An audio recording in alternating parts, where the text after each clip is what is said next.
여러분과 함께 이 십자가에 대한 주제로 한번 나누고 싶습니다. 자, 여러분들은 십자가의 예수님을 만나셨습니까?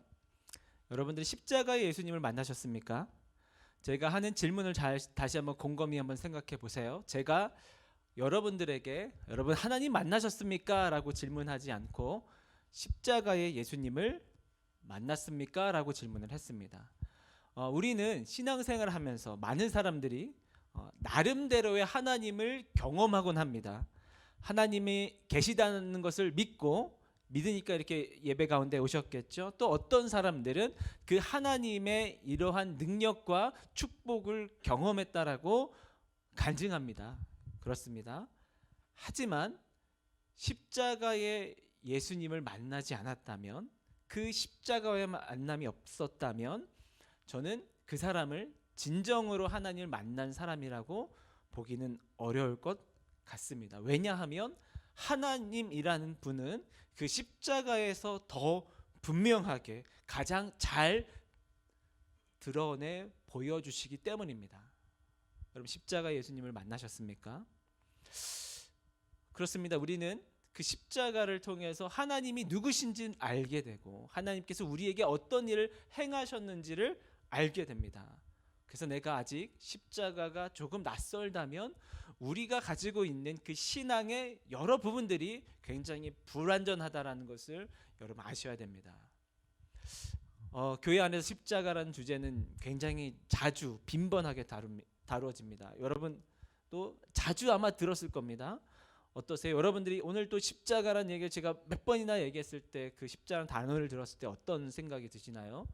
우리에게 십자가는 너무나도 자주 듣는 단어, 익숙한 단어, 그래서 고루하고 지루한 주제가 되기도 합니다.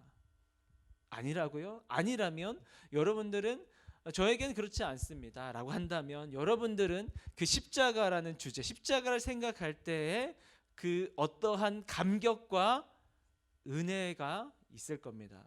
여러분 누리고 계십니까? 내가 그 십자가의 감격과 은혜를 누리고 있지 않는다면 나한테 그 십자가라는 그 주제가 조금 잘못되어져 있는 것이죠. 지금 현재는 이번 주에 새해를 시작하면서 이 교회적으로 첫 모임을 갖게 됐습니다. 우리 회사에서도 한 해를 처음 시작할 때 시무식 같은 걸 진행하지 않습니까? 너무나도 싫은 그거요. 물론 빨리 퇴근시켜 주면은 되게 감사하고 저희는 함께 예배를 드리면서 시무 예배라고 이렇게 한 해를 시작됩니다. 교역자들 그리고 교회를 섬기는 직원들 한 자리에 모여서 함께 예배를 드립니다. 그래서 한 해를 이 예배를 드림으로 시작하는 그 시무 예배이기 때문에 화요일 날 가장 일찍 모여서 그렇게 예배를 드리고 시작하곤 합니다. 그러나 이번 올해 시무 예배는 오후에 진행됐습니다. 그래서 우리를 배려하셔가지고 오후에 출근해라 했으면 참 좋았을 뻔했는데 똑같이 출근하고 예배는 오후에 드렸습니다. 그럼 아침에 출근해서부터는 무엇을 했냐면 사실 그 전주부터 숙제가 나갔습니다. 우리가 어떠한 마음으로 2022년을 맞이해야 되는지 숙제가 나갔는데 여러 가지 질문에 스스로 고민하고 기도해보고 답해보고 묵상해오고 그것을 함께 나누자. 그걸 오전에 나눴습니다. 그 질문 중에 첫 번째 질문이 당신은 처음 사역을 시작했을 때 어떠한 마음가짐과 태도로 하였습니까? 어떠한 꿈과 비전이 있었습니까? 라는 질문이었고 두 번째 질문은 현재 자신을 돌아봤을 때에 그때의 꿈과 비전을 이루기 위해서 결단했던 그 마음가짐에 비교했을 때 부족한 것은 무엇입니까? 라는 그런 질문들이었습니다. 이 워크숍처럼 그렇게 오전에 그룹별로 이렇게 소그룹별로 나누게 되는데 그런 나눔을 할 때 저의 간절한 소망은 그겁니다. 내가 첫 번째가 아니길 열심히 기도했습니다. 열심히까지는 아니지만 마음속으로 기도 비스무리한 걸 했습니다. 다행히 제 옆에 있는 목사님이 첫 번째로 나누게 되었습니다. 그 목사님께서 하신 말씀 요약하자면 그 첫 사역할 때 진짜 가물가물한데 그때 딱 전도사로서 딱 사역을 딱 첫 시작할 때 그때를 딱 떠올리니까 자기 학창 시절에 CCC도 하고 그렇게 열심으로 하다가 이렇게 사역을 시작했는데 그때 가지고 있어서 야성이 다 사라졌다. 그리고 어느샌가 직업인으로서의 종교인의 모습이 내 안에 남아 있는 것 같다. 그런 모습으로 사역하고 있는 것 같다라고 요약하자면 그러한 고백이었습니다. 그 고백을 들으면서 굉장히 고개가 끄덕여졌고 저도 같은 마음이어서 굉장히 공감하고 그렇게 나눴어요. 저 그 목사님의 얘기를 들으니까 다 제 얘기 같아요라고 저도 그렇게 나누었던 것 같습니다. 십자가가 내 안에서 멀어지니까 오늘 현재의 나의 삶이 굉장히 어렵고 버겁고 힘들고 두려움과 조급함이 찾아오는 겁니다. 처음 사역을 시작했을 때의 인격이 그렇게 다듬어지지 않았고 그나마 많이 다듬어진 겁니다, 여러분들. 많이 다듬어지지 않았고 사역은 서툴렀고 아무것도 없었습니다. 경험도 없었고요. 막 청년에서 전도사로 변화가 됐지만 그 청년의 모습과 전도사의 모습에서 차이점이 그렇게 없었습니다. 그러나 한 가지 있었던 것 같습니다. 진짜 제가 그렇게 얘기하고 다녔는데 너무 부끄러워요. 이 말을 하기 되게 부끄러워요. 그 시절에 누군가 기도 제목을 이렇게 부끄럽네요. 누군가 기도 제목 물어보면요 그렇게 다 대답을 했어요. 복음을 전하다가 죽는 게 제 꿈이에요. 이렇게. 왜 웃어요, 여러분? 여러분 웃으면 안 돼요. 저는 웃어도 되는데 여러분 왜 웃어요, 제 꿈? 근데 진심이었어요. 20대 후반 30살 정도 됐을 때 사역을 시작했는데 29, 29, 30 또 그때 청년으로서 봉사하고 또 막 전도사가 됐을 때 그때 진짜 막 누가 축복하고 기도 좀 물으면 나는 복음을 전하다가 죽는 게 꿈이에요. 100살 때. 그 모습이 지금의 나의 모습에서 비교해 봤을 때 무언가는 다듬어졌을지 몰라도 참 많이 잃어버렸다라는 것을 느끼게 돼서 참 뜨끔하고 마음이 아픈 시간이었던 것 같습니다. 여러분 어떻습니까? 여러분들에게 있어서 아주 익숙한 교회 생활을 하면서 익숙한 십자가라는 주제가 여러분에게 있어서는 어떠합니까? 오늘 본문을 다시 한번 보겠습니다. 34절을 보겠습니다. 34절. 34절 한번 다 같이 한번 읽어볼까요? 자, 시작. 이에 예수께서 이르시되 아버지 저들을 사하여 주옵소서 자기들을 알지 못함이니이다 하시더라. 그들이 그의 옷을 나눠 제비 뽑을세. 말씀이 오늘 이 34절 말씀에 이에라고 시작이 되는데요. 여기서는 그때에라고 번역하면 자연스럽습니다. 그때에 예수님께서 말씀하셨다. 그때에 예수님께서 말씀하셨다. 자, 예수님께서 말씀을 하고 계시는 바로 그때, 바로 이때가 언제입니까? 오늘 이 말씀은 가상칠언이라고 부르는 예수님께서 십자가에 달리신 중에서 내뱉으신 말씀, 그 7마디의 말씀 중에 첫 번째 말씀입니다. 뭐라고 하셨습니까? 예수님께서 아버지 저들을 사하여 주옵소서 자기들이 하는 것을 알지 못함이니이다. 이 말씀을 예수님께서 십자가에 달리신 중에 하신 거예요. 바로 이 말씀을 하신 때가 언제라고요? 십자가에 달렸을 때요. 33절도 한번 보여주시겠어요? 해골이라고 하는 곳에 이르러 거기서 예수를 십자가에 못 박고 두 행악자도 그렇게 하니 하나는 우편에 하나는 좌편에 있더라. 예수님이 죄인으로서 아주 파렴치한 죄인으로서 이 십자가형을 받아야 되는 아주 파렴치한 죄인으로서 낙인 찍히고 그 두 양 옆에 행악자들 강도라고 부르는 바로 그 행악자들과 같은 취급을 당하는 바로 그때 바로 같은 취급을 당하면서 십자가에 못 박힌 바로 그때 예수님께서 하신 말씀이라고요. 또 그때가 언제입니까? 그들이 그의 옷을 나눠서 제비를 뽑을새. 온몸이 발가 벗겨집니다. 수치를 가릴 수 있는 유일한 그 옷이 발가 벗겨지고, 또 그 옷을 가지고 그 아래에서, 십자가 아래에서 재미 삼아서 제비를 뽑아서 누가 뽑혔는가, 내가 뽑혔다라고 옷을 취해가는 아주 조롱과 수치를 당하는 그때입니다. 35절도 한번 보겠습니다. 35절이요. 백성은 서서 구경하는데 관리들은 비웃어 이르되 저가 남을 구원하였으니 만일 하나님이 택하신 자 그리스도이면 자신도 구원할지어다 하고, 바로 예수님께서 오늘 이 말씀을 하시는 그때가 언제냐면 백성들은 서서 구경하고 있는 그때예요. 관리들은 비웃고 조롱하는 바로 그때라는 것이죠.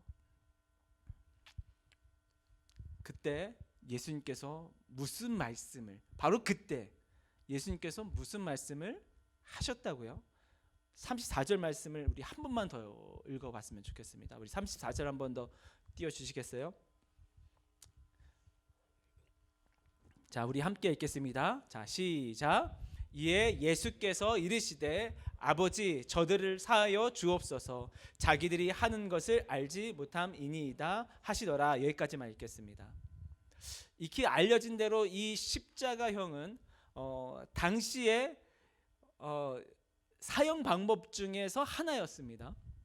이 십자가형에 대한 평가가 어떠냐면 인간이 고안해낸 처형 중에 가장 잔인하고 가장 오랫동안 고통을 느끼며 죽게 만드는 사형 방법이다라고 했습니다.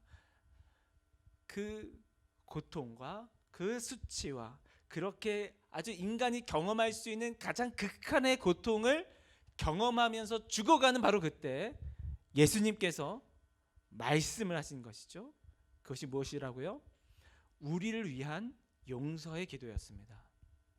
여기서 우리는 잊지 말아야 될 한 가지 진리를 발견하게 됩니다. 그것은 무엇이냐면 우리는 용서받아야 할 존재라는 것이에요. 우리는 이것을 종종 잊습니다. 이 예수님의 이 기도의 대상에 대해서 우리를 자꾸 제외합니다. 도대체 예수님께서 그렇게 극한의 고통을 당하면서 죽기 일보 직전에 다급하게 기도를 올렸던, 하나님 아버지께 기도를 올렸던 그 기도의 대상이 누구인지를 우리는 종종 너무나도 잊고 살아가게 됩니다. 아버지 저들을 사하여 주옵소서 할 때 그 저들, 그 저들은 굵은 쇠못을 가지고 예수님의 팔과 다리에 대못을 박았던, 십자가의 못을 박았던 저 군인들, 옷을 벗기고 나눠 가지면서 희덕거렸던 저 군인들, 비웃고 조롱하였던 저 관리들. 야, 예수님의 사랑은 얼마나 크기에, 예수님의 마음은 얼마나 넓기에 자신을 죽였던, 자신을 조롱하였던, 자신을 때리고 침뱉었던 저들을 위해서 하나님께 용서의 기도를 올릴 수 있는가? 네, 맞습니다. 예수님은 예수님의 말씀처럼 원수를 내 몸과 같이 사랑하라, 바로 그것을 몸소 실천해 보여주셨습니다. 그래서 저들을 위한 기도를 했던 것이죠. 그런데 35절도 다시 한번 보겠습니다. 백성은 서서 구경하는데, 백성들은 서서 구경하고 있습니다. 물론 변명할 수 있습니다. 바리새인들과 제사장들이 음모를 꾸며서 선동한 거라고 변명할 수 있습니다. 우리는 아무것도 몰랐어요. 몰라서 그런 거예요. 우린 변명할 수 있습니다. 그러나 예수님은 그 구경꾼들, 방관자들을 위해서도 동일한 기도를 올렸습니다.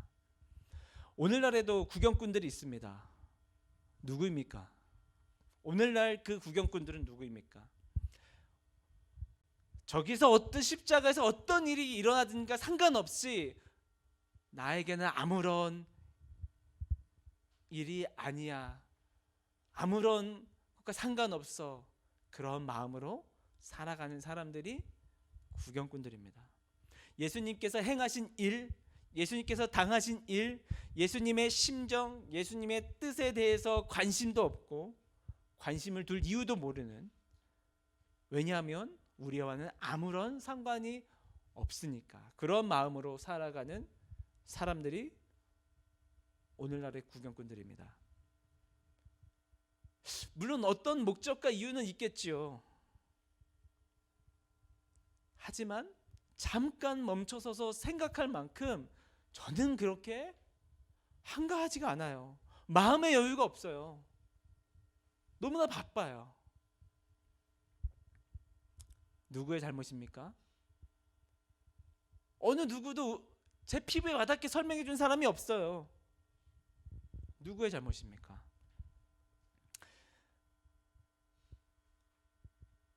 십자가에 관심 없는 사람들. 오늘날 구경꾼 누구입니까? 우리입니다. 나는 무죄하다고 생각하는 우리입니다. 나에게는 충분한 변명거리가 있다라고 생각하는 우리입니다. 내가 이 바쁜 것만 금방 잦아지면은 관심을 둘게요 라고 생각하는 우리입니다. 나는 몰랐을 뿐이에요. 나는 무지한 것 뿐이에요. 바로 우리입니다. 우리가 무지하든 무관심했든 우리는 똑같은 죄인입니다. 예수님께서 다급하게 죽기 직전에 하나님 아버지께 저들을 용서해달라고 기도를 드려야 하는 대상 중에 하나입니다. 그 기도 덕분에 오늘날 우리가 용서받은 삶을 허락받은 것입니다. 여러분 믿습니까? 그 용서를 받았는데 아직 우리가 구경꾼으로 살고 있다면 우리에게 십자가가 어떤 의미인지를 다시 한번 돌아봐야 됩니다. 또한 우리가 십자가에 대해서 반드시 이해해야 될 또 한 가지가 있습니다. 그거는 용서에는 대가가 필요하다는 것입니다. 우리는 하나님께로부터 받은 용서가 그냥 거저 주어졌다라고 착각할 때가 종종 있습니다. 하나님은 거룩하시고 공의로우신 분이십니다. 공평과 정의로 통치하시는 분이십니다. 그래서 죄에 대해서 아무런 대가 없이 용서할 수 있는 분이 아닙니다. 그것은 옳지 않기 때문입니다. 죄는 반드시 징벌하고 악은 심판해야 되는 분입니다. 하나님은 그런 분입니다. 그래서 오늘 이야기가 옛날 이야기, 어떤 옛날 영화 같은 이야기를 하면은 오늘 이야기의 결말은 전혀 달랐을 것입니다. 아마 우리가 우리의 식대로 생각하는 그런 결말이었다면은 오늘의 이야기의 결말은 이것은, 우리가 생각하는 정의로운 결말은 이거거든요. 부당한 판결을 내린 빌라도가 그 법정 앞에 끌려 나옵니다. 아무 죄 없는 자에게 죄를 선고하면 어떡하니? 라고 바로 그 판결을 내렸던 빌라도의 부정이 까발려집니다. 뒤에서 음흉한 음모를 꾸몄던 그 유대 지도자들이 그 법정으로 끌려 나옵니다. 그들의 속임수였다고, 그들의 선동이었다고, 백성들이 돌을 들고 그들에게 돌을 던집니다. 예수님을 조롱하고 예수님을 못 박았던 로마의 병사들의 징벌이 내려지는 장면이 나옵니다. 우리가 생각하는 정의는 그런 것입니다. 우리가 생각하는 정의로운 결말은 그것입니다. 그러나 예수님께서 선택하신 그 결말 장면은 여러분 잘 아시다시피 그렇지 않았습니다. 십자가였습니다. 왜 그렇게 하셨습니까? 서서 구경하는 백성들이 있었습니다. 유대 지도자들의 충동을 받아서 함께 돌을 던지며 욕하고 침뱉었던 백성들이 있었습니다.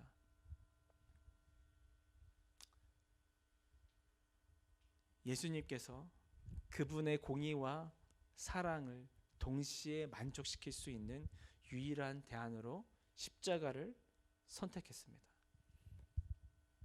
그리고 저들을 위해서 기도하셨습니다. 부당한 판결을 내린 빌라도도 아마 그 기도의 대상에 포함이 되었을 겁니다. 음모를 꾸몄던 유대 지도자들을 위해서도 아마 그 기도의 대상에 포함이 되었을 것입니다.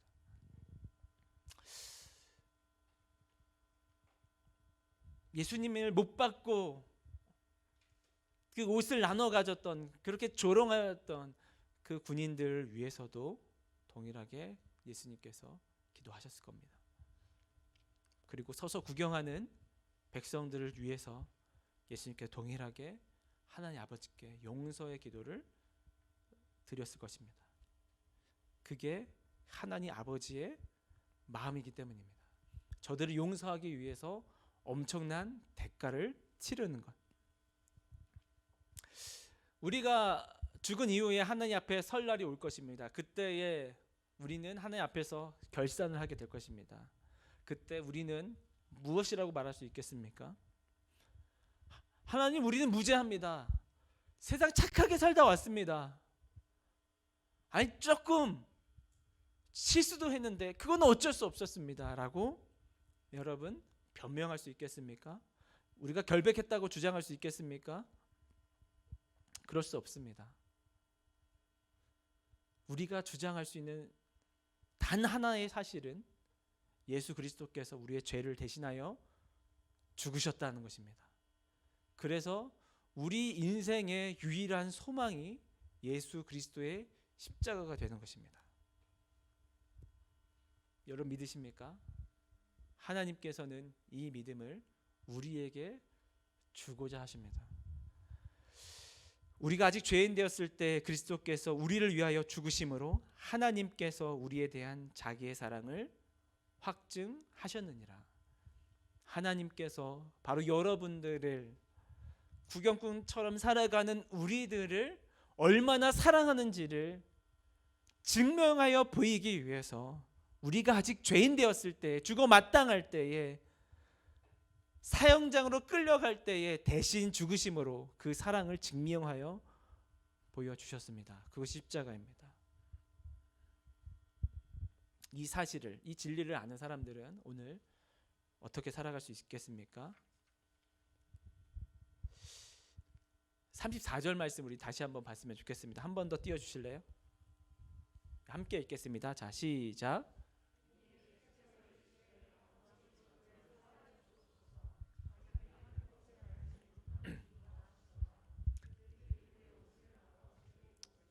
아멘.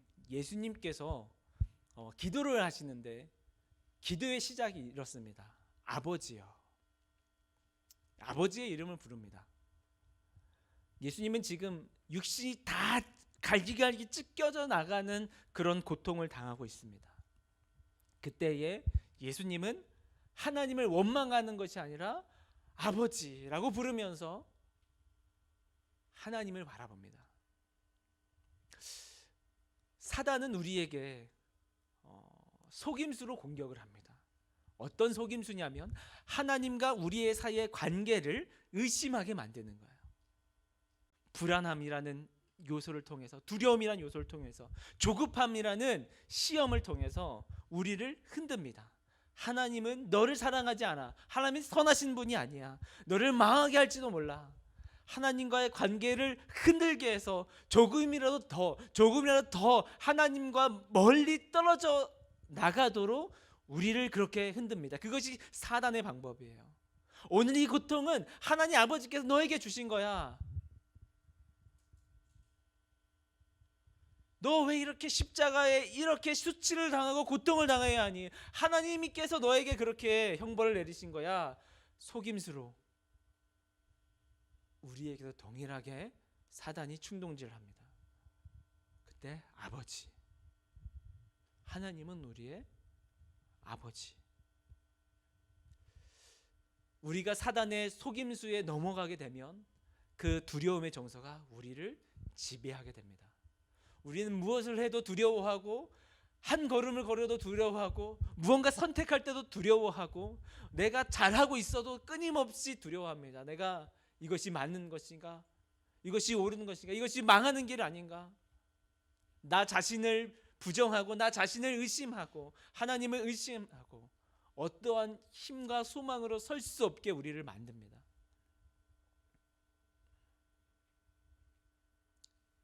사랑 안에는 두려움이 없고 온전한 사랑은 두려움을 내쫓나니 하나님의 사랑은 우리가 그 두려움으로부터 벗어나게 합니다. 아버지 예수 그리스도께서는 우리로 하여금 죄의 형벌을 받아 십자가에 달려야 되는 우리가 갈기갈기 찢겨져야 되는 바로 우리가 그 하나님을 아버지라고 부를 수 있게 하기 위해서 예수님은 아버지를 찾고 우리를 위한 기도를 드렸던 겁니다. 사랑 안에는 힘이 있습니다. 지난주에 제가 한 드라마의 대사를 인용하면서 얘기했죠. 우리 인생 가운데서 수많은 외력이 찾아오는데 우리 인생은 외력과 내력의 싸움이라고. 어떤 외력이 찾아오더라도 내력이 강하면 견딜 수 있어. 인생을 살다 보니까 진짜 그렇더라고요. 아니라고 생각하시는 분도 있을 것 같아요. 겉으로 더 든든하고 당당하고 세상 사람들이 나를 무시하지 못하게 내 겉모양을 이렇게 드러내서 세우는 것이라고 생각할 수도 있지만 진짜 살다 보니까 그게 아니더라고요. 내력이 중요합니다. 제가 결혼을 할 때 진짜 아무것도 없었습니다. 사람도 진짜 볼품 없었는데 하나님께서 은혜를 주셔서 결혼하게 되었는데요. 아무것도 없었어요. 그때 전도사 월급이 공개도 되는지 모르겠지만 80만 원을 받았는데 결혼하기 전까지는 500에 30짜리 집에서 3명이 같이 살았기 때문에 부족함이 없었어요. 근데 결혼하게 되니까 현실적인 문제가 많이 찾아오더라고. 어떻게 이 문제를 해결할 수 있겠습니까? 결혼은 해야 되는데 결혼은 하고 싶고 이 문제를 어떻게 해결할 수 있겠습니까? 방법이 없어요. 그때 제 아내 되신 분이, 그때는 여자친구였죠. 그분이 그런 말 하더라고요. 비만 피할 수 있으면 돼요. 진짜 비만 피할 수 걱정하지 마라. 저는 비만 피할 수 있으면 돼요. 그게 속임수였다는 것을 요즘에 우리 집이 좁다고 그러는데 자꾸 그때 그 고백이 도대체 어디 갔냐. 그 말에 용기를 얻고 두려움이 사라지더라고요. 내가 한 가정을 책임질 수 있는 가장이 될 수 있는가? 내가 한 여인을 책임질 수 있는 남편이 될 수 있는가? 준비가 안 돼 있고 재정적이나 여러 가지 부분에 부족한데 내가 우리 아내를 책임질 수 있을까? 이 사역자로서 전도사로서 사실은 여유 있게 살아가지 못하는 건데 나는 괜찮은데 내 가정을 책임질 수 있을까? 고민한들 뭐예요? 비만 피할 수 있으면 돼요. 그게 저에게 격려와 용기가 되더라고요. 그 관계의 힘으로 결혼하고 한 가정을 이루고 두려워하지 않을 수 있어요. 그리고 그때 당시에 우리 아내가 벌어오는 돈이 더 많았기 때문에 아내를 의지하면서 생활을 했습니다. 사랑 안에는 힘이 있습니다. 우리는 사랑을 받을 때도 힘을 얻지만 사랑을 할 때도 힘을 얻습니다. 사랑 안에는 두려움이 없습니다. 우리가 하나님을 아버지로 부르고 그 아버지의 사랑을 누릴 때 우리의 내력이 견고해집니다. 우리가 철저하게 세상에서 실패하고 실수하고 참 작은 존재일지라도 주님 그리스도의 십자가의 은혜 앞에서 하나님 앞에 당당히 설 수 있다면 그 안에서 우리가 담대히 이 세상을 살아갈 수 있습니다. 바로 그것을 우리에게, 그 은혜를 우리에게 주시기 위해서 예수 그리스도께서 십자가에서 우리를 위한 용서의 기도를 하나님께 드렸던 것입니다. 말씀 정리하겠습니다. 하나님 아버지가 우리의 아버지가 되어 주십니다. 왜요? 예수께서 십자가에 달리신 그 중에서도 우리의 죄를 용서해 달라고 기도하셨기 때문입니다. 바로 그것을 위해서 예수께서 이 땅에 오셨기 때문입니다.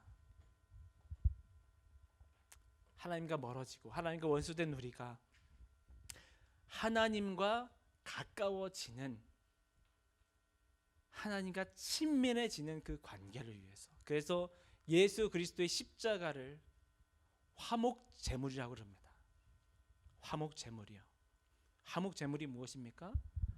관계가 화목하게 되었다는 거예요. 친밀해졌다는 거예요.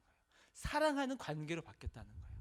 우리가 하나님 아버지와 굉장히 사랑하고 친밀하고 그 친밀함을 누릴 수 있는 관계가 되었다는 거예요. 왜요? 화목제물 때문에. 화목제물은 어떻게 드렸습니까?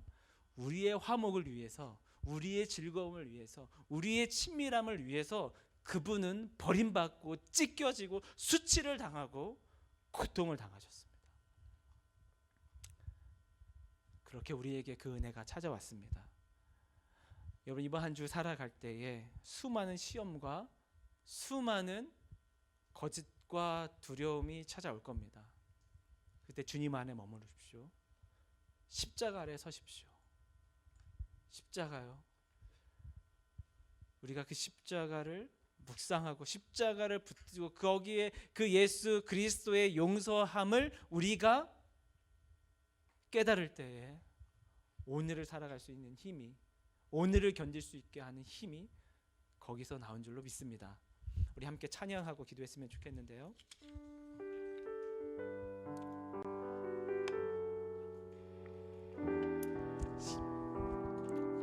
십자가에 달리신 예수께서 오늘 우리에게 어떠한 은혜를 주셨는가를, 얼마나 값진 은혜를 주셨는가를 정말 기억하고 마음에 새겼으면 좋겠습니다. 그래서 그 힘과 은혜를 힘입어서 이번 한 주 정말 담대하게 주님의 말씀대로, 주님의 뜻대로 살아가는 여러분이 됐으면 좋겠습니다. 어떤 시험이 있습니까? 어떤 어려움이 있습니까? 그때에 예수께서 기도로 올렸던 그 아버지 하나님을 바라보는 여러분 됐으면 좋겠습니다.